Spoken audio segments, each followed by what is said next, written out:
جی شازیہ، یہ masters of confusions ہیں، اس میں کوئی شک نہیں، لارڈز آف کنفیوژن ہے بلکہ میں کہوں گا. آپ نے کہا نا خفیہ ملاقاتیں کر رہے ہیں چودھری نثار صاحب، یہ بہت اچھی خفیہ ملاقاتوں کا چودھری صاحب کو بڑا ایک وسیع تجربہ ہے. میں 2-4 مثالیں بھی ابھی دوں گا، اور وہ یہ ان کا پسندیدہ کھیل ہے کہ خفیہ یہ مذاکرات کیے جائیں، ان لوگوں سے خفیہ طریقے سے ملاقاتیں کی جائیں جن سے ویسے دن کی روشنی میں ملاقاتیں ہو سکتی ہیں. مثلا آپ کو یاد ہوگا جنرل کیانی کے ساتھ شہباز شریف اور چودھری نثار علی خان کی رات کے اندھیرے میں جا کے 2-2 بجے راتوں تک ان کی GHQ میں ملاقاتیں ہوتی تھیں، اور بڑے عرصے بعد اسٹوری اسکینڈل سامنے آیا تھا کہ وہ شہباز شریف کے ساتھ مل کے، اور آؤٹ سائڈ پیپلز پارٹی کی حکومت تھی، ایک اپوزیشن لیڈر ایک پنجاب کا چیف منسٹر، یہ دونوں جا کے جنرل کیانی صاحب سے GHQ میں رات کو ملتے تھے، جس کا حکومتوں کو بھی نہیں پتا ہوتا تھا.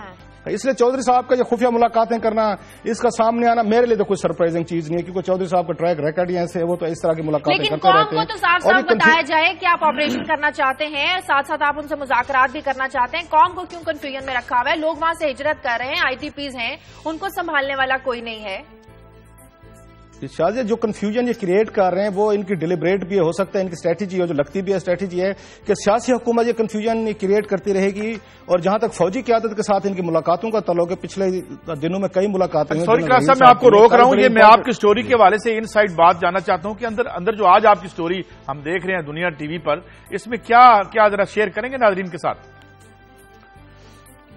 قائد صاحب، ان کی یہ کل ملاقات ہوئی ہے، یہاں پہ جنرل رحیل آئے تھے اور ان کے ساتھ پوری ان کی ٹیم تھی، DGMO بھی تھے، DGISI بھی تھے، خواجہ آصف بھی تھے، چودھری نثار علی خان صاحب بھی تھے، اور نواز شریف صاحب خود بھی تھے. پہلے تو ان کی آدھا گھنٹہ اپنی ملاقات ہوئی ہے، ان کی نواز شریف صاحب کی اور جنرل رحیل کی ہوئی. اب اس میں کیا باتیں ہوئی ہیں یہ تو صاف ظاہر ہے دونوں بہتر بتا سکتے ہیں کیا انڈرسٹینڈنگ ہوئی. لیکن جہاں پہ جب ان کی براڈر اور بڑا اجلاس ہوا ہے تو اس میں وہاں پہ جو مین ان کے سامنے کنسرنز آئی ہیں، جو کچھ ہمارے سورسز ہمیں بتا رہے ہیں کہ فوجی قیادت یہ چاہتی ہے، جو میرا خیال اس کے پاس ریزنز بھی ہیں، لاجک بھی ہیں، کہ نواز شریف صاحب نے یہ بیان دیا تھا کہ طالبان کو غیر مشروط طور پر سیز فائر کرنا چاہیے.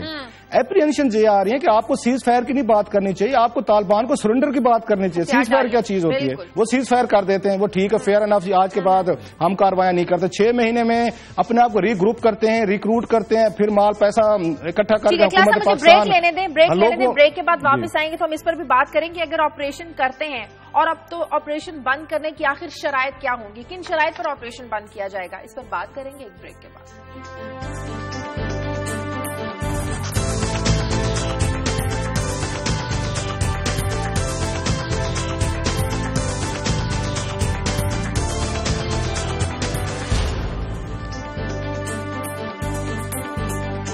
بریک کے بعد خوش آمدید. کلاس اب قومی سلامتی پالیسی اتنا اہم ایک مسئلہ ہے، ملکی مسئلہ ہے، لیکن اس پر حکومت اور اپوزیشن ایک پیج پر ہمیں اکٹھے نظر نہیں آ رہی. اپوزیشن کو کیا تحفظات ہیں؟ اچھا نہیں، ایک ان سے اگر بات پوچھ رہے ہیں، ایک تو کلاس سب آپ نے بھی بتایا کہ کہا جو ہماری عسکری قیادت ہے کہ آپ سرنڈر لفظ استعمال کریں، سیز فائر کا استعمال نہ کریں. اس کے علاوہ بھی اور بھی کوئی پوائنٹس آف ڈپارچر تھے؟ قائد صاحب، یہ مین چیز، اور میرا خیال ہے اس پہ سیاسی قیادت کا جو نواز شریف صاحب کا بیان ہے، بڑا اچھا آپ کا اس پہ یہ سوال ہے، اور یہی اپریہنشن اپوزیشن کے ذہن میں بھی ہیں، اور جو ہمارے ذرائع بتا رہے ہیں کہ فوجی قیادت بھی یہ سمجھتی ہے کہ آپ کو ان کو ٹائم نہیں دینا چاہیے. اگر آپ ان کو اس وقت ٹائم دیں گے تو آپ کو سرجیکل اسٹرائکس کا، آپ کے آپریشن میں کوئی فائدہ نہیں رہے گا. سیز فائر تو وہ ہو سکتا ہے کل بھی کر دیں، طالبان بھی کہہ رہے ہیں، اور ان کے جو سیاسی اور مذہبی جماعتوں میں ان میں ہمدرد بیٹھے ہیں وہ بھی سیز فائر کی بات کر رہے ہیں. فوج کو یہ سیز فائر سوٹ نہیں کرتا. وہ کہتے ہیں سرنڈر کی بات کریں، ہتھیار ڈالیں، اور اس کے بعد وہ علاقے سارے فوج کے پاس آنے چاہیے، وہاں پہ ہم فوج اپنی رکھیں گے کچھ عرصہ کے لیے، اور پھر فیصلہ کریں گے ان میں سے لوگوں کو آپ نے کیا کرنا ہے یا کیا ان کے ساتھ نہیں کرنا. اور نواز شریف صاحب یہ فرما رہے ہیں بار بار نہیں جب سیز فائر کرنا ہے. اس کا بھی ویٹ کیا جا رہا ہے کہ آپریشن میں جو شدت لانے کا فیصلہ طالبان کے رد عمل کو دیکھ کر کیا جائے گا، جو فضائی حملے کیے جا رہے ہیں، جو سرجیکل اسٹرائکس ہے، ان کے ریئیکشن کو دیکھ کر فیصلہ کیا جائے گا کہ آپریشن میں کتنی شدت لائی جائے. بالکل 3 چیزیں ہیں اس میں جو ان کے ساتھ آپریشنز ان کے ساتھ یہ شیئر کیا گیا. بیسیکلی کل جو وہاں پہ ان کی میٹنگ ہوئی اس میں 2-3 اہم ایشو تھے. یہ تو جیسے میں نے کہا سیز فائر اور سرنڈر میں انہوں نے ایک طرح کی ڈیفینیشن، اس کو جو لائن ڈرا کرنی تھی، سرنڈر کیا ہوتا ہے اور سیز فائر کیا ہوتی ہے، اور ان کے پاس کیا آپشنز ہونے چاہیے. وہ 3 آپشن دے رہے ہیں جو اس وقت ہیں. ان کے پاس پلان A B C ہیں. ایک پلان تو یہ ہے جو اس وقت چل رہا ہے کہ فوج خود ریئیکٹ کر سکے گی جب چاہے جہاں پہ چاہے. آرمی سمجھتی ہے کہ اس کو آپریشن کرنا ہے، سرجیکل اسٹرائکس کرنے ہیں، اس کو اتھارٹی دی جا چکی ہے، اور وہ جنرل رحیل پہ اب ڈیپینڈ کرتا ہے کہ وہ کیسے آپریشن کرنا چاہتے ہیں. ایک دوسرا یہ ہوگا جو اس وقت ویٹ کیا جا رہا ہے، کل بھی دیکھا گیا ہے کہ جو آپ نے حملے کیے ہیں ان پہ طالبان کے ٹھکانوں پہ کیے ہیں, تو طالبان کی طرف سے کیا آپ کو ریئیکشن آتا ہے؟ ایک تو ریئیکشن کا بھی انتظار کرنا چاہتے ہیں, اس لیے تھوڑا سا آپ دیکھ رہے ہیں کہ درمیان میں ایک لالا آ رہا ہے, تھوڑا سا بریک آ رہا ہے, اس میں یہ آپریشن مسلسل نہیں کیا جا رہے. اور دوسرا آپشن وہ کہتے ہیں کہ کارپوریٹڈ بمبنگ کا ہے, جہاں پہ جتنے بھی ان کے ایریاز ہیں جہاں پہ زیادہ ملیٹنٹس ہیں, انتظار کیا جا رہا ہے, جیسے قاضی صاحب ابھی اپنی سٹوری کریں گے کہ جو وہاں پہ آپ کے آئی ڈی پیز ہیں, جو فیملیز وہاں پہ رہتی ہیں, وہ دھیرے دھیرے وہاں سے نکل آئیں. اس کے بعد یہ کارپوریٹ بمبنگ کا آپشن بھی ہے. اور تیسرا پھر اگلی سٹیج جو آئے گی وہ ہوگی زمینی فورس کو استعمال کیا جائے, جہاں پہ آپ سمجھیں کہ کچھ ضرورت پڑ گئی ہے, ری انفورسمنٹ کی جائے اور کنسالیڈیشن کی جائے تاکہ آپ کا کمپلیٹ آپ کا ہولڈ ہو, قبضہ ہو ان ایریاز میں. اور پلس جو امپورٹنٹ چیز ہے کہ فوج اس وقت آج جو سٹوریز یہ سامنے آ رہی ہیں وہ یہ بھی چاہتے ہیں کہ امریکنز اور نیٹو, کیونکہ وہاں افغانستان بارڈر پہ بیٹھے ہیں, بہت ساری خدشات کا یہ بھی اظہار کیا گیا کہ یہاں سے بھاگ کے جتنے بھی یہ کمانڈر ہیں, جو اہم طالبان لیڈرز ہیں, وہ افغانستان میں جا کے پناہ لے سکتے ہیں. لہٰذا امریکن سے بھی یہ کہا جا رہا ہے کہ آپ کی جو بارڈرنگ ایریاز ہیں ان کے ساتھ تھوڑا کنٹرول ٹائٹ کریں. اور پلس جو امپورٹنٹ چیز آنے والی ہے انٹیلیجنس وہ شیئرنگ کی ہے, کہ دونوں ممالک جو ہیں نیٹو افغانستان یا جہاں پہ امریکنز ہیں, انٹیلیجنس شیئرنگ کے نظام کو بھی دونوں بارڈرنگ ایریا پہ زیادہ افیکٹو کیا جائے گا اس کو. اچھا, اس میں میری جو ٹیک ہے وہ تو ٹھیک ہے, ساری انہوں نے تفصیل بتا دی. کیا ایک تو پلان ہے نا آپ کا اس وقت کاغذ پہ, ایک پلان ہوگا آپ عملی, وہ کیا ہوتا ہے. مگر اس میں جو سب سے اہم بات ہوگی, مثلا ظاہر ہے ملٹری اس کو ٹیک اس کا کاؤنٹ بھی کر رہی ہوگی, کہ ایک سب سے جو بنیادی چیز ہے وہ یہ کہ کیا ان کی جو کمک ہے یا جو ان کی جو فنڈنگ ہے, خاص طور پہ بنیادی طور پہ تو یہ فنڈنگ ہے ان کی, تو کیا یہ بھی ہم آئے ہوئے تھے یہاں پہ ابھی کچھ دن پہلے, ہم نے یہاں خبر کی تھی, ہیلری کلنٹن کا بیان ہم نے کوٹ کیا تھا, جس میں ہیلری کلنٹن نے کہا تھا جب وہ کبھی ہوا کرتی تھی وزیر خارجہ امریکہ کی, کہ جی یہ مڈل ایسٹ سے پیسے آتے ہیں, سعودی عرب کا نام لیا اور مڈل ایسٹرن اسٹیٹ کا نام لیا, تو کیا ہم ان سے بھی بات کریں گے کہ بھائی اس کو ڈرائی اپ کریں اس فنڈنگ کو, کیونکہ ہمارا زندگی کا ایک عذاب بن گئی ہے. ایک تو یہ, اور دوسری بات یہ ہے کہ یہ جو آپ بات کریے, یہ جو کنفیوژن کی بات میرے خیال میں یہ ملٹری ہی کرے گی اور وہی دیکھے گی. اب مثال علی خان صاحب سے آئی ڈونٹ کیا ایکسپیکٹ کریں, دیکھیں جی مذاکرات کریں, جو مرضی کرتے رہیں. یہ ایشو میں پھر کہتا ہوں, یہ کیپیسٹی کے حالات اور معاملات کو جس نہج پہ اس ریاست کے مالکان لے آئے ہیں پچھلے 20-30 سالوں سے, نمبر 1, اب اس میں کتنے افیکٹو ہیں. اب وہ کہہ رہے ہیں 26 ایجنسیاں تو آلریڈی موجود ہیں, اچھا کر لیں, ان کو اکٹھا کر لیں, تو پھر جس طرح وہ کہہ رہے ہیں 26 ایجنسیاں کوارڈینیشن کر لیں گے.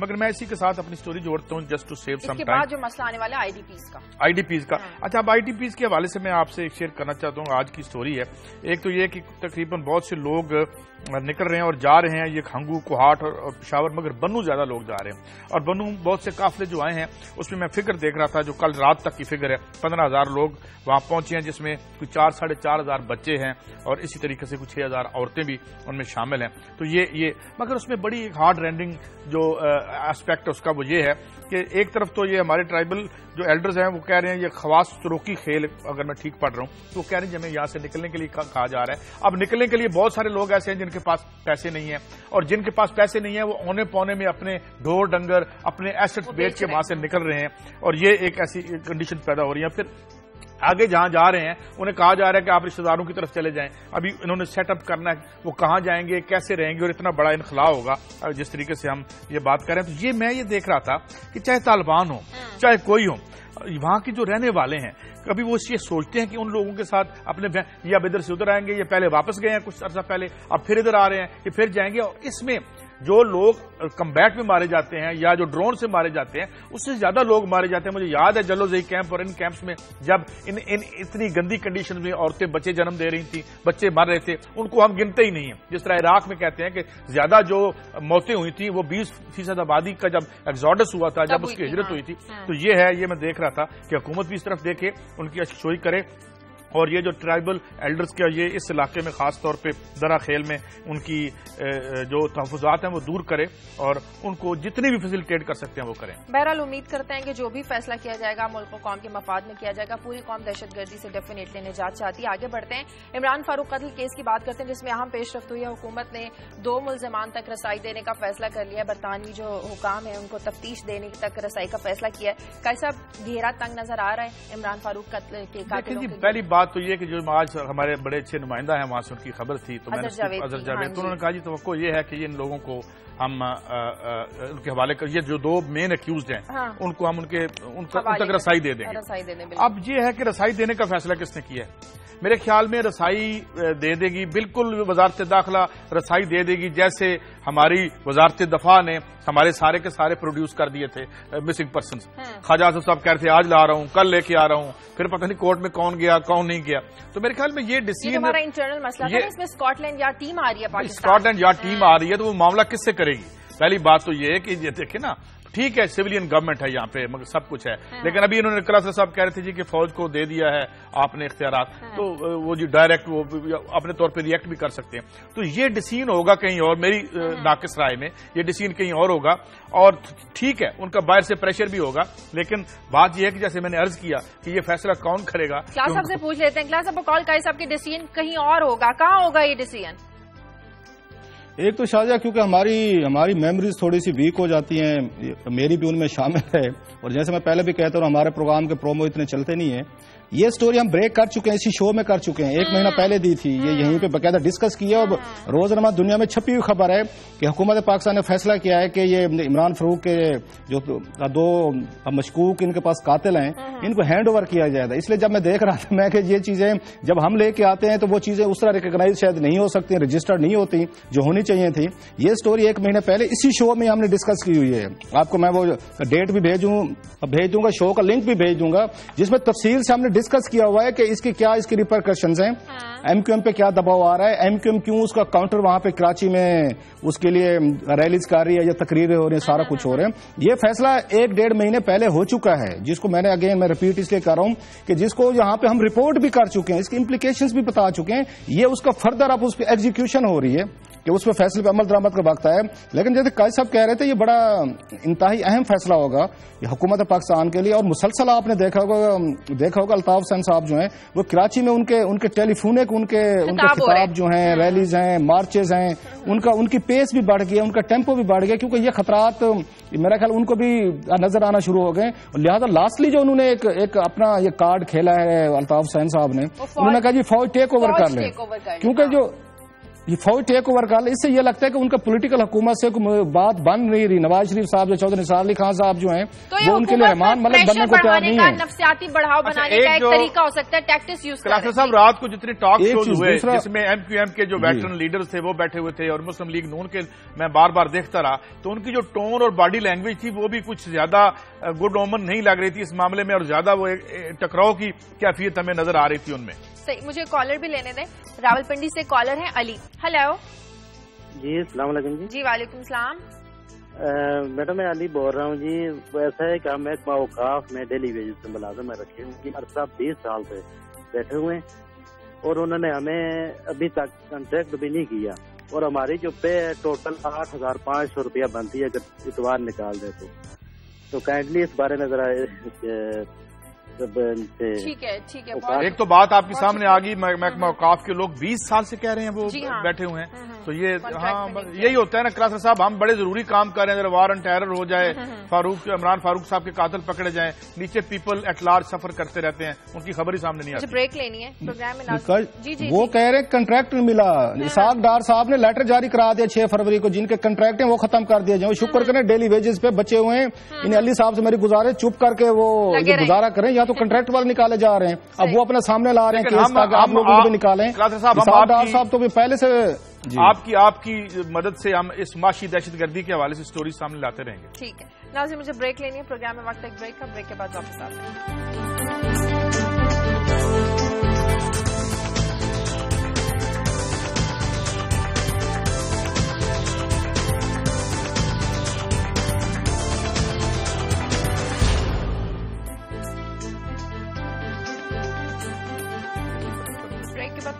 لیتے جی کا صاحب NGOs کے حوالے سے کیا قانون سازی کی جا رہی ہے؟ یہ بڑے عرصے سے تھا اور آج میں دیکھ رہا تھا خبر یسٹرڈے کہ یہ فارن کنٹریبیوٹرز ایکٹ 2014 آ رہا ہے. اب اس کے کچھ سیلینٹ فیچرز سامنے آئے ہیں جس میں انہوں نے کہا جی کہ ہم جو گارنٹی ہے جس کو گرانٹ ملی ہے ہم دیکھیں گے وہ پیسے ٹھیک طریقے سے خرچ کر رہا ہے یا نہیں کر رہا. اور اچھا اب اس میں کچھ لوگوں کے تحفظات بھی ہیں اور کچھ ہم یہ جانتے ہیں کہ یہ ایک متنازع ایشو بھی ہے NGOs کا, یہاں پہ انٹرنیشنل NGOs کا بھی معاملہ ہے. اچھا اس میں ایک جو ان کا جائز بات ہے جو وہ کہہ رہے ہیں وہ یہ جس میں میں پڑھ رہا تھا کہ جی the grantee shall not engage in propagation of sedition or advocate violent methods to achieve his ends. یہ جب مارشل لا میں قانون بنتے تھے نا, قومی سلامتی کے خلاف اگر کسی نے کیا, وہ ایک آربیٹری سی ٹرم ہوتی ہے, تو ایسے لوگوں کو گرفت میں لانے کے لیے یہ نہ ڈالے. اور پھر ساتھ اس میں یہ بتایا گیا کہ اب فیڈرل گورنمنٹ کے ساتھ آپ کو رجسٹریشن کروانی پڑے گی اور منسٹری آف انٹیریئر جو ہے وہ آپ کو مانیٹر ریگولیٹ یعنی انٹیلیجنس ایجنسیز جو ہیں وہ آپ, اس میں ایسی چیزیں نہیں ہونی چاہیے کہ جس میں ہمیں یہ لگے کہ جناب اگر کوئی نیچے ان فنڈز کو 2 نمبر استعمال کر رہا ہے تو ایجنسی والے جیسے ضیاء الحق صاحب اسلامی قوانین بنا دیے اور تھانوں میں ریٹ بڑھ گئے, تو یہ کام نہ کریں. ہاں یہ ضرور دیکھیں کہ اس میں تھوڑی سی جو میری ریزرویشنز ہے وہ یہ ہیں.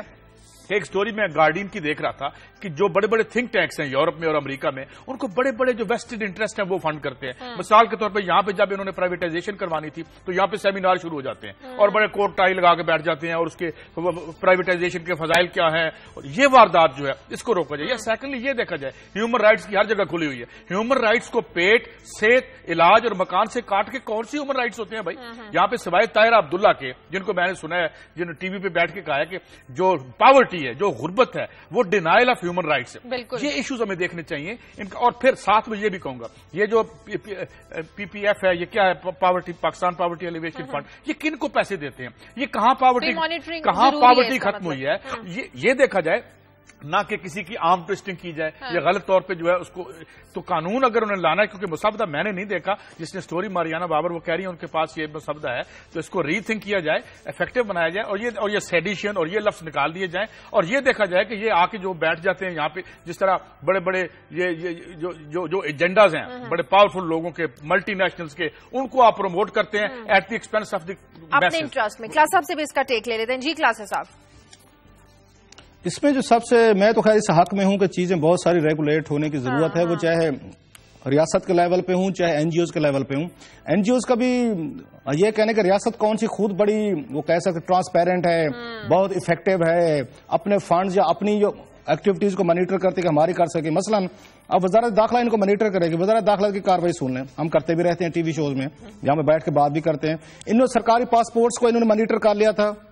جو رحمان ملک کے دور میں جو کہ سرکاری پاسپورٹ کا جنازہ نکالا, یہ وزارت داخلہ نے نکالا تھا کہ 2000 سے زیادہ انہوں نے غیر قانونی لوگوں کو دے دیا تھا, ابھی تک ان کے پاس موجود ہیں. انہوں دہشت گردی کے فنڈز کی سٹوریز آ چکی ہیں, وہ ہم دیکھ لیں کہ اس میں سے کیا کچھ پھل فروٹ خریدے گئے, گھر کی ترکاری خریدی گئی, تو کھانے کھائے گئے رحمان ملک صاحب کے دور میں, وہ بھی ہم نے دیکھ لیا. اس کے بعد ہم نے دیکھا اسلحہ لائسنسز کے حوالے سے جو تباہی مچی ہے, 4 لاکھ سے زیادہ انہوں نے جس کو جاری نہیں کیا وزارت داخلہ نے. میں ان کو آپ کو ان کی اپنی کارکردگی بتا رہا ہوں. اور لاسٹلی جو پچھلے ایک سال سے باجی پولیس ہمیں دی ہوئی ہے, انہوں نے چودھری نثار علی خان صاحب نے روزانہ ڈاکے پڑ رہے ہیں, جو میں بار بار کہتا ہوں جو سیکورٹی پالیسی لے کے گئے ہیں, پتہ نہیں کس ان کی دلیری کی, ان کی بہادری کی داد دینی چاہیے کہ جن سے اسلام آباد میں کنٹرول ہوتا, پالیسی بنائیں گے وہ پوری. اور ایسے یقین اور اس کے ساتھ گفتگو کرتے ہیں کہ ہم جھوٹے پڑتے ہیں, یہ ہمیں سچے لگتے ہیں جب سکرین پہ آتے ہیں. اب ریکارڈ اٹھا کے دیکھ لیں, 4 ڈاکو ہیں جو اسلام آباد کی باجی پولیس کے ہاتھ نہیں آ رہے 1 سال سے, اور 26 ایجنسیز ہیں. ہمیں بتایا جاتا ہے کہ 26 ایجنسیز ہیں بھائی اسلام آباد میں ہوں گی. یہ 26 ایجنسیز جو ہیں آپ کو 4 ڈاکو نہیں پکڑ سکی, ڈیلی ڈاکے پڑے اسلام آباد میں. سو یہ جو بلف ماسٹرز آ گئے ہمارے اوپر رول کرنے کے لیے, چاہے رحمان ملک صاحب تھے یا آپ ان کے اس کے بیٹھے ہوئے سکسیسر بیٹھے ہوئے ہیں, ان کی کہانیاں ہوں. اب یہ ریگولیٹ کریں گے NGOs کو, جو خود اسلام آباد جن سے 4 ڈاکو نہیں ریگولیٹ ہو سکے, وہ NGOs کو ریگولیٹ کریں گے. آپ کریں گے, کر سکتے ہیں. میں جانتا ہوں, نام نہیں لیتا, یہاں فارم ہاؤسز بن رہے ہیں, تاج محل ٹائپ گھر بن رہے ہیں NGOs چلانے والوں کے, اور وہ بھی کھاتے رہے, یہ بھی کھاتے رہے, تو پھر بل وغیرہ دائیں میں ایگزیکٹلی. اور قاضی صاحب میں کچھ لوگوں کو ذاتی طور پہ جانتا ہوں جن کو کروڑوں ڈالر کی مل رہی ہے, اور وہ یہاں کے جو کل پہ سائیکل پہ, جیسے مولوی صاحب پارلیمنٹ میں سائیکل پہ آئے تھے اور وہ پراڈو پہ گئے ہیں, آپ کا بڑا مشہور فکر ہے, آپ کو کوٹ کروں گا میں, سیم ان NGOs کیا ہوا جن کو میں نے دیکھا ہمارے ساتھ سڑک چھاپ اور بھی ایک مبنی ہے یہ مجھے مرحوم آزاد کوثری نے بتایا تھا کہ جن کو سفارش پہ سب ایڈیٹر کی نوکری ملتی تھی، they have no huge establishment, ان کی جو این جی اوز ہیں، اور این جی اوز نے اس میں اچھی این جی اوز بھی ہیں، انہوں نے ایک پرائیویٹ سیکٹر میں لوگوں کو جابز بھی دیے. آپ کا پڑھا لکھا طبقہ وہاں پہ جا کے اکوموڈیٹ بھی ہو، لیکن مار دھاڑ کی ہے انہوں نے، اس میں کوئی شک نہیں ہے. پیسہ کمایا ہے، اور وہ پاکستان میں ہر کوئی کما رہا ہے. وہ صدر بھی کماتا ہے، وہ وزیر اعظم بھی کماتا ہے، وزیر بھی کماتے ہیں، این جی اوز والے بھی کمائیں گے. ان کی جہاں دیہڑی لگتی ہے، جو قاضی صاحب کا ایک فکر ہے دیہڑی یہ بھی لگاتے ہیں. اور میں ذاتی طور پر لوگوں کو جانتا ہوں جنہوں نے اس میں کروڑوں ڈالر کا مال کمایا ہے، انہوں نے پیسے کمائے ہیں اور پیسہ کا. لیکن سب کی اگین آئی وڈ سے دیر اچھی بھی ہیں، این جی اوز ہیں، اچھے لوگ بھی ہیں جو کام بھی کرتے ہیں، اچھا معاوضہ بھی پاتے ہیں. پھر ایک دوسرے کو ٹچ نہیں کر سکتے، کسی کو رائٹ نہیں ہے اگر سب نے مل کے ہی کھانا ہے. کلاس اب آگے بڑھتے ہیں، آپ کی خبر کی طرف آتے ہیں. کراچی کا علاقہ جو لیاری ہے، 720 ہندو اور مسیح خاندانوں کی ہجرت جاری ہے.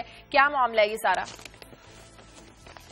شاہجہاں کچھ عرصے پہلے کچھ واقعات ہوئے تھے جس میں بتایا گیا تھا 720 یہاں کرسچنز اور ہندو فیملیز ہیں جو لیاری کراچی سے میگریٹ کر کے چلی گئی تھیں، چھوڑ گئی تھیں یا ان کو چھوڑنے پہ مجبور کر دیا گیا تھا. الزام یہ ان پہ آیا تھا کہ وہاں پہ رینجرز کے کچھ اہلکار تھے جنہوں نے ان سے کوارٹر خالی کروائے تھے، اور وہاں پہ ایک گینگ تھا دلاور عرف کالو گینگ، مطلب کئی گینگ کے نام ہیں. ایک اور بھی تھا جبار عرف جھینگو، نام بھی سنے ذرا ان گینگز کے کیا کیا نام ہے، دلاور عرف کالو اور جبار عرف جھینگو.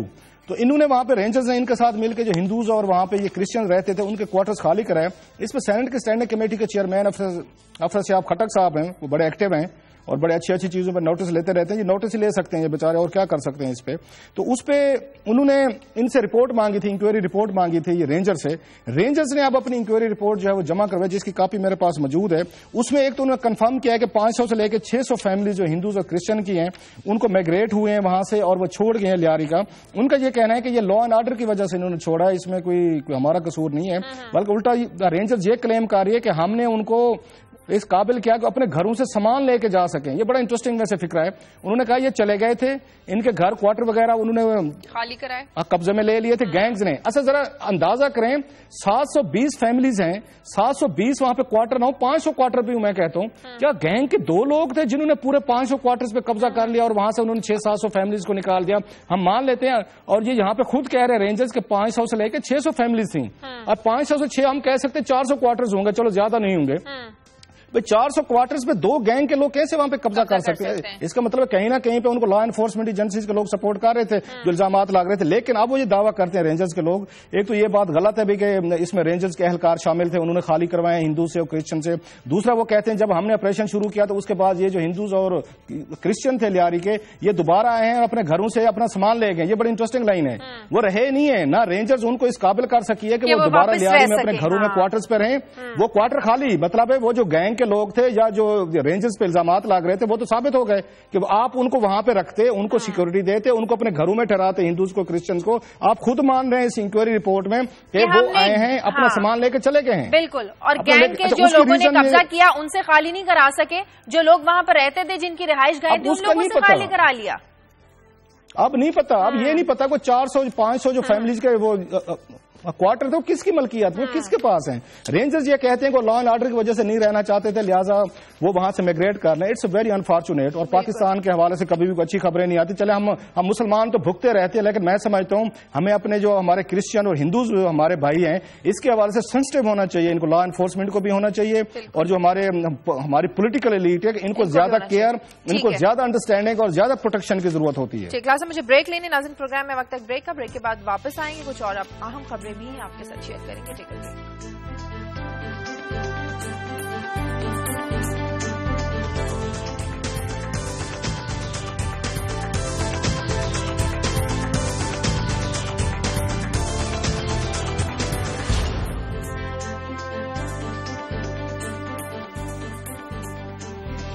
خوش آمدید جی. کیسے آپ کی خبر کی طرف آتے ہیں؟ یہ خبر تو ہمارے بلوال سے ہمارے نمائندے کی ہے، مگر اس سے پہلے کہ میں خبر کی طرف آؤں مجھے امداد حمدانی کا ایک شعر یاد آ رہا ہے کہ تیری سنگین فصیلوں کو تو جنبش تک نہیں آئی، ہوائیں لے اڑی جن کو وہ اپنے جھونپڑے ہوں گے. تو ایک جھونپڑا گرا ہے کہیں، کوئی ممکن ہے قانونی طور پہ گرا یا غیر قانونی طور پہ. 30 سال سے وہاں مقیم تھے اور ہمارے ساتھ ہوں گے اسلم بیگ بلوال سے. اسلم بیگ پہلے تو ہمیں یہ بتائیے اور فوٹیج دکھائیے کہ یہ کیا لوگ تھے، کون لوگ تھے، کب تک بیٹھے ہوئے ہیں اور ایک دم سے ان کا گھر کیوں گرا دیا گیا؟ صاحب یہ الفضل ٹاؤن کا علاقہ شہر سے باہر ہے. یہ لوگ عرصہ 30-35 سال سے اس جگہ پر مقیم ہے. یہ علاقہ کچی آبادی میں شمار کیا جاتا ہے. یہ لوگ 2 مرلے میں 5 گھرانے رہائش پذیر ہے. یہاں پر نہ تو کوئی ان کو ٹریفک جام ہوتی ہے اور نہ ہی کوئی ٹریفک کی روک ٹھوک ہے، نہ ٹریفک چلتی ہے. بلوال کی اے سی صاحبہ نے نہ تو ان کو کوئی تحریری نوٹس دیا اور نہ ہی ان کو سامان نکالنے کی اجازت دی. کرین لے کر ان کے مکان گرا دیے ہیں. نوجوان بچیاں، بوڑھے بچے اور خواتین رات بھر بارش اور سردی میں کھلے آسمان کے نیچے بیٹھے رہے ہیں کہ کوئی اس انتظار میں کہ کوئی مسیح آئے گا اور ہماری امداد کرے گا. 30 سال سے کسی بھی افسر نے ان کو نہیں چھیڑا. چاہیے تو یہ تھا کہ اے سی صاحبہ کالج روڈ، امین بازار، ریلوے مین کا گیٹ، اسٹیڈیم، لیاقت شہری روڈ پر پختہ تجاوزات پر آپریشن کرتی، لیکن ادھر نہیں کیا گیا کیونکہ اسکول کے ٹائم پر بچیوں کو کالج روڈ اتنا کل سب سکڑتا جا رہا ہے کہ اسکول کے ٹائم بچیوں کو ٹریفک میں آنے جانے میں اتنی مشکلات ہوتی ہے کہ بر وقت اسکول نہیں پہنچ سکتی.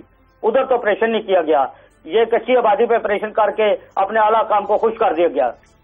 کل صاحب آپ نے بات کرنے کی کوشش کی کسی سے اس حوالے سے؟ میں نے اسسٹنٹ کمشنر سے، اے سی صاحب سے بات کرنے کی کوشش کی ہے. انہوں نے اپنا موقف دینے سے انکار کر دیا ہے. یہ میں نے نہیں، کل صاحب یہ میڈم اسی اسسٹنٹ کمشنر زانیہ مائیو یہ نہ تو انجمن تاجران سے ملتی ہے نہ کسی فرد سے ملتی ہے. بھائی یہ اپنے آفس میں ملتی ہے. جب بھی کوئی جاتا ہے وہ کہتی ہے میرے پی اے سے مل لیں. تو یہ عوامی سیٹ ہے. عوام کے مسائل حل کرنے کے بجائے عوام کو مشکلات میں ڈالا جا رہا ہے. اچھا، یہ زمین جو تھی یہ بھی بتا دیں کہ یہ لوگ 30 سال سے تو بیٹھے تھے، تو یہ زمین سرکار کی ہے بنیادی طور پہ؟ بنیادی طور پہ یہ سرکار کی ہے، لیکن یہ کچی آبادی میں آتی ہے. جبکہ وزیر اعلیٰ پنجاب کا حکم ہے کہ ہم لوگوں کو آشیانے بنا کے دیں گے، گھر بنا کے دیں گے، لیکن یہ واحد ہے جنہوں نے گھر گرانے شروع کر دیے ہیں. یہ غریب لوگ ہیں، ہینڈ ٹو ماؤتھ ہے. یہ دیکھیں، آپ فوٹیج میں دیکھ سکتے ہیں کہ یہ کیسے کھلے سامان کے نیچے بیٹھے ہیں. ان کا سامان بکھر چکا ہے. یہ ان کی کوئی بہت شکریہ مرزا اسلم. دیکھیں، یہ سی ایم صاحب کا بیان موجود ہے کہ جی کچی آبادیوں کو مالکانہ حقوق دیں گے، تو یہ ہم انٹرنلی ان کو بھی ڈسپلیس کر رہے ہیں. تو بہرحال چلتے ہیں آگے. قاضی صاحب نے آگے نہ بڑھیں، ذرا تھوڑا سا بڑا. میرا خیال اسلم بیگ صاحب کو پہلے تو میں اپریشیٹ کرتا ہوں کہ اس نے چلڈرن آف لیسر گارڈ کی سٹوری لے کے آئے ہیں. ایک تو بڑا انہوں نے نیک کام کیا اسلم بیگ صاحب نے، مسٹ اپریشیٹ ہم. اور مجھے اپنے خادم اعلیٰ صاحب کے 2 قول یاد آ رہے ہیں. ایک حبیب جالب صاحب کی وہ نظمیں پڑھتے تھے، بڑے اس اہتمام سے پڑھتے تھے کہ نہیں مانتا اس کیا ہے پورا کیسے آپ کو یاد رہتے، شعر و شاعری میرا فیلڈ نہیں ہے، نہیں مانتا اس دستور کو. بغاوت کی نظمیں پڑھتے تھے. اب ایک نظم ان پہ بھی لکھ لیں شہباز شریف صاحب، وہ نہیں لکھ سکتے تو میرے جیسے کوئی 2 جب تبلچی ہوں گے ان کو کہیں وہ لکھ کے دے دیں، ان پہ وہ کوئی مرثیہ پڑھ دیں. پلس آپ کو یاد ہوگا یہ فرماتے تھے خاتم اعلیٰ کہ اگر حضرت عمر کی یہ مثال دیتے کہ فرات کے کنارے بھی اگر وہاں پہ کتا بھوکا مر گیا تو اس کا جواب دے ہوگی. ذرا بچوں کو دیکھیں تو صرف فوٹیج میں. اب جو میرے لیے قاضی صاحب سب سے بڑی بات ہے، اس اسسٹنٹ کمشنر صاحبہ کو داد دیں. ہم سمجھتے تھے خواتین کے دل میں بڑا سافٹ کارنر، یہ سافٹ کارنر ہوتے ہیں آپ کے لیے. آپ نے کوئی ریپلیسمنٹ ان کے لیے کی ہے، آپ نے ان کے لیے کچھ وہاں پہ بیٹھ کے بات چیت کی ہے؟ سب سے بڑی بات نوٹس دیں کہ اگر اس طرح کرنا ہی تھا تو پہلے نوٹس دیتے. نوٹس بھی دیں. شازیہ انہوں نے خود جو انہوں نے یہ میسو کرپشن کی ہوئی ایم این ایز نے، انہوں نے لینڈ گریبر جو ملک کو لوٹ کے کھاتے ہیں بیٹھ کے. یہ خاتم اعلیٰ کا پنجاب ہے، صرف لاہور کو آپ نے پنجاب سمجھ لیا ہے. اور موسٹ امپورٹنٹلی مجھے سب سے بڑا جو خوف آ رہا ہے ان بچوں پہ آ رہا ہے جو بیٹھے ہوئے ہیں، ان پہ کیا سائیکولوجیکل امپیکٹ ہوتا ہے. مطلب ان کا تو دیکھیں، جن کے ایک آئے بلڈوزر آئے گھر گرا کے چلا گیا، ذرا ان کا سائیکولوجیکل امپیکٹ تو دیکھیں. ساری عمر کے لیے آپ نے بچوں کو ڈیمیج کیا ہے، خواتین کو کیا ہے. اسسٹنٹ کمشنر صاحبہ کو کوئی تھوڑا سا میرا خیال ہے اگر اللہ نے آپ کو یہ ماسٹر کرنے کی توفیق دی ہے، ایسی لگ بھی گئی اگر بد قسمتی اس قوم کی اور بھوال کے لوگوں کی، اتنا تو آپ کو خیال کرنا چاہیے. کسی کا گھر گرانے سے پہلے چاہے غیر قانونی بھی بنا ہوا ہے ان کو ریپلیسمنٹ دیں. اسلام آباد میں 180 یہاں پہ غیر قانونی مدرسے بنے ہوئے ہیں. کسی کو ضرورت ہے جا کے ان کو ٹچ کر کے دکھائے. 16,000 وہاں پہ اسٹوڈنٹ بیٹھا ہوا ہے. آپ نے غریب لوگوں پہ جا کے بلڈوزر پھیر دیا اور پھیر دیا. عام طور پہ خاتم اعلیٰ صاحب قانون غیر متحرک رہتا ہے. جب غریب آدمی سامنے آتا ہے پھر قانون متحرک ہوتا ہے، ورنہ سویا رہتا ہے. یہ ظلم کی حد ہے. اور اسی وجہ سے اگر یہ سمجھتے ہیں کہ ان کا کوئی حساب کتاب کبھی کسی دن ہونا ہے یا انہوں نے سمجھا ہے کبھی انہوں نے مرنا ہی نہیں ہے، یہ حساب کتاب ہی کافی ہے ان لوگوں کو میرا خیال خدا کے سامنے جواب دے کرنے کے لیے. آپ نے چھوٹے بچوں پہ جا کے بلڈوزر پھیرا ہے اور اس ملک میں پھیرا ہے جہاں پہ سوشل سیفٹی نیٹ ورکس بھی نہیں ہے. اب یہ کہاں پہ جائیں گے سارے کے سارے لوگ ہیں، اس کی کوئی ریپلیسمنٹ نہیں ہے. میں یہ پنجاب حکومت سے ریکویسٹ بھی کروں گا، جو ہماری ڈیمانڈ بھی ہے کہ برطرف کریں آپ اس اسسٹنٹ کمشنر کو جس نے یہ نہیں دیکھا کہ چھوٹے بچے ہیں، فیملیز ہیں، بات سننے کو تیار نہیں، کسی سے ملنے کو تیار نہیں. رہنے کے لیے متبادل جگہ دی جائے، نوٹس کے ساتھ ساتھ انہیں ایڈجسٹ کیا جائے، انہیں جگہ دی جائے، انہیں گھر دیے جائے رہنے کے لیے. And she is not fit to be assistant commissioner. جس کے دل میں یہ کیئر نہیں ہے children of the lesser god کے لیے, ان کو پہلے ریپلیسمنٹ دینی چاہیے تھی. یہ بھی اس ملک کے شہری ہیں جو 700 روپیہ ملا ہے پنجاب کو, اس میں سے ان لوگوں کا بھی حصہ ہے. آپ ان کو قانونی شکل دیں, ان لوگوں کو وہاں پہ گھر بنا کے دیں. صحیح, چلیں آگے بڑھتے ہیں. وقت کام ہے, آپ کی سٹوری کی طرف آتے ہیں. اس سٹوری میں اسلم بیگ صاحب کی سٹوری نے دل توڑ دیا. یقین کریں اب آگے والی سٹوری کرنے کو جی نہیں چاہ رہا ہے ان بچوں کو صبح صبح دیکھ کے کہ یہ حالت ہے ان کی. ہم اپنے گھروں میں بڑے کمفرٹبل بیٹھے ہوئے ہیں اور ایسے لوگ بھی ہیں جن کے سر پہ چھت بھی تھی. آپ چھت نہیں دے سکتے, نہ دے لوگوں کے گھروں سے, آپ اوپر چھتیں تو نہ چھینے اتنے چھوٹے چھوٹے بچوں کو, اتنا تو نہ کریں. اور سب سے دکھ مجھے اسسٹنٹ کمشنر کا ہو رہا ہے جس کو انہوں نے وہاں پہ بٹھا دیا ہے, اس کو پنش ہونی چاہیے اس پہ. اگر ان میں یہ خاتم اعلیٰ جو حبیب جالب کی نظمیں پڑھتے تھے اور بغاوت کی کہانیاں سناتے تھے. بہرحال میں سٹوری پہ آ رہا ہوں اس پہ کہ نیب نے ایک بڑا اچھا انیشیٹو لیا. ایک سکینڈل آیا تھا توانا پاکستان کچھ عرصہ پہلے جس میں زبیدہ جلال اور وفاقی سیکرٹری تھے نعیم خان تھے اس وقت کے سوشل ویلفیئر کے, ان کے ساتھ ایک عرفان اللہ خان صاحب تھے. تو ایک کروڑوں روپے کا توانا پاکستان کا سکینڈل آیا تو نیب کے ذمہ لگایا گیا تھا آپ کو انویسٹیگیٹ کریں. ایڈیٹر جنرل پاکستان نے بھی اس پہ بہت ساری فائنڈنگ دی تھی. ایک ایف آئی اے سے ایک افسر آئے تھے جلیل خان صاحب, ان کو اپوائنٹ کیا گیا کہ آپ یہاں پہ بیٹھیں اور اس کو انویسٹیگیٹ کریں. تو داد دیں ان کو جلیل خان صاحب کیونکہ مصروف نے زبیدہ جلال کو بھی چھوڑ دیا, ان کے سیکرٹری جو تھے اس وقت کے وفاقی سیکرٹری نعیم اللہ خان صاحب کو بھی چھوڑ دیا, عرفان اللہ خان کو بھی چھوڑ دیا, شاہجہاں مغیث صاحبان تھی ایک وہاں پہ سرکاری افسر جن پہ براہ راست الزامات آ رہے تھے, ان کو چھوڑ دیا. ان کے پی ایس, ان کے پی اے, ان کے ڈی ڈی آر, کوئی ڈرائیور, چھوٹے موٹے ان لوگوں کو پکڑ کے ان کو سزائیں دلوائی ہیں. اور جو ظلم کی داستان ایک لکھی گئی ہے جو میں نے روزنامہ دنیا میں بڑی ایک تفصیل سے انویسٹیگیٹو سٹوری کی ہے کہ نیب چیئرمین قمر زمان چودھری صاحب کے پاس ایک اپلیکیشن کی ہے جس میں انکشافات کیے گئے ہیں کہ جلیل خان نے کیسے اپنی پاور کو ابیوز کرتے ہوئے انہوں نے جا کے بڑے بڑے لوگوں کو بگ مچ یہ جو مگر مچ تھے ان کو کلین چٹس دیے, اور چھوٹا عملہ جو سٹاف تھا جو پی اے سپورٹنگ سٹاف ہوتا ہے جو 16ویں گریڈ میں 15 گریڈ میں ان کو سزائیں دی گئی. الزام یہ لگا کہ آپ لوگوں نے کروڑوں روپے ایڈوانسز دیے تھے. اور قاضی صاحب یہ کبھی بھی یہ جو آپ کا پی ایس ہے یا پی اے ہے یا یہ جو لوگ ہیں یہ کروڑ روپے کا ایڈوانسز نہیں دے سکتے. ان کی اتھارٹی جو ہوتی ہے یہ وزیر سے ہوتی ہے یا سیکرٹری سے ہوتی ہے یا پروجیکٹ ڈائریکٹر یا دوسرے لوگ ہیں. انہوں نے کہا جی نہیں یہ آپ کا قصور ہے, ہمارے پاس ان کے خلاف تو کوئی الزامات نہیں ہے, آپ مہربانی کریں اور ہمارے ساتھ جیلوں میں چلیں. اب انہوں نے انکوائری آرڈر کی ہے اور اس میں میرا خیال پرٹیکولر جو بلڈن آ رہا ہے سب سے زیادہ جو انکشافات ہو رہے ہیں کہ صدر زرداری صاحب کو جب ووٹ چاہیے تھا صدارت کے الیکشن کے لیے تو زبیدہ جلال صاحب اس وقت ایم این اے تھی, ایک ووٹ لینے کے لیے اس اسکینڈل میں تمام بڑے لوگوں کو چھوڑا گیا ہے. اور جو ان کا سٹاف تھا جو ان کے نیچے کام کرتا تھا ان کو جیلیں کروائی گئی ہیں. ایک بڑی لمبی ڈیٹیل ہے کہ کیسے کسی نے کوئی ڈرائیور گیا ہے اس کو اگر میں نے اپنے ڈرائیور کو چیک دیا کہ جہاں جمع کروا کے ہیں یا کسی ڈی ٹی آر نے ریلیزز کیے ہیں ان کے کہنے پہ ان کو بھی گرفتار کیا گیا ہے کہ آپ چیک لے کے آئے تھے کیونکہ بینک سے آپ نے وصولی کی تھی, آپ ذمہ دار ہیں. ایسے ہی انہوں نے یہ دودھ کی کمپنی تھی جس کو 16 کروڑ روپے کے قریب ایڈوانس دیے گئے تھے, ان کی مجھے شکایات ہیں کہ نیب نے کیسے 2 نمبری کر کے آرم ٹوسٹنگ کر کے دھمکیاں دے کے تھریٹس کر کے ان سے 16 کروڑ لیے. اور وہ زبیدہ جلال کے خلاف ثبوت دینے کو تیار تھے لیکن جلیل خان صاحب نے ثبوت لینے سے انکار کیا. انہوں نے کہا پیسہ دیں, نوٹ دکھائیں, میرا موڈ بنے. تو اب ایک نیا ٹرینڈ سیٹ کیا ہے قمر زمان چودھری صاحب نے کہ اپنے ہی نیب کے افسران کے خلاف انہوں نے انکوائری سے پہلے ایک رپورٹ مانگی ہے. اور میں امید کرتا ہوں کرنل صبح صادق صاحب بیٹھے ہیں اور ڈی جی وہاں پہ ہیں اس کے نیب راول پنڈی کے کہ وہ اس کو فیئر اس کو ٹریٹمنٹ کریں گے. یہ نہیں کریں گے پیٹی بھائی والا کنسیپٹ. ہم صحافی اپنے بھائیوں کو بچاتے ہیں, پولیس والے اپنے کو بچاتے ہیں, یہ جو وہ آپ کے دوسرے انویسٹیگیٹو ایجنسی ہے وہ بچاتی ہیں. بہت بھاری ثبوت ہے جو میرے پاس ڈاکومنٹس موجود ہیں جو نیب کے چیئرمین کو بھیجی گئی تھیں ان کے پاس موجود ہیں کہ کیسے جلیل خان صاحب نے اپنی پاور کو ابیوز کرتے ہوئے مظلوم اور چھوٹے لوگوں کو جیلیں کروائی ہیں اور بڑے لوگوں کو کلین چٹ کے لے کے دیے. ایک نیا ٹرینڈ ہے, ایک نئی میرا خیال ہے یہاں پہ ڈیولپمنٹ ہو رہی ہے. انصاف ملے گا مظلوموں کو, انصاف ملے نہ ملے شاہجہاں بہو جو قاضی صاحب بات کریں ہمارا کام ہے کہ ہم ڈگ بچاتے رہیں, ہم بیٹھ کے اپنا جو ہمارا ایک ہے کام ہے ہم کرتے رہیں گے, ہم اس وسل بلوور کا کام کرتے رہیں گے. باقی لوگوں نے آپ کو کہا ابھی دیکھا نا آپ نے وہاں پہ بھوال میں یہ بڑے بڑے افسران یہ غریب لوگوں کے لیے بنے ہوئے ہیں. مطلب امیر کے پاورفل کے پیروں میں پڑتے ہیں, ان سے خوفزدہ ہوتے ہیں, فیورز لیتے ہیں. جو ان کے ہاتھ غریب چڑھ جائے جیسے جلیل خان کے ہاتھ غریب چڑھ گئے تھے, یہاں پہ پی ایس چڑھ گیا, ڈرائیور چڑھ گیا, وہاں پہ ڈی ٹی آر چڑھ گیا, وینڈر چڑھ گیا, بلوال کی ایسی صاحبہ کے ہاتھ وہ غریب لوگ چڑھ گئے. آج کے دن ایک بات میں ایڈ کرنا چاہتا ہوں کہ جب میں یہاں آرٹیکل آئین کی آرٹیکلز کو میں کرتا رہا کہ مکان دینا ریاست کی ذمہ داری ہے, وہ تو ہم پوری کر نہیں سکتے. وہ بھلے برا بھلا کسی نے بنایا, یہاں پہ آدھا ملک قبضہ کیا ہوا لوگوں نے, آدھے سے زیادہ کراچی قبضے میں ہے.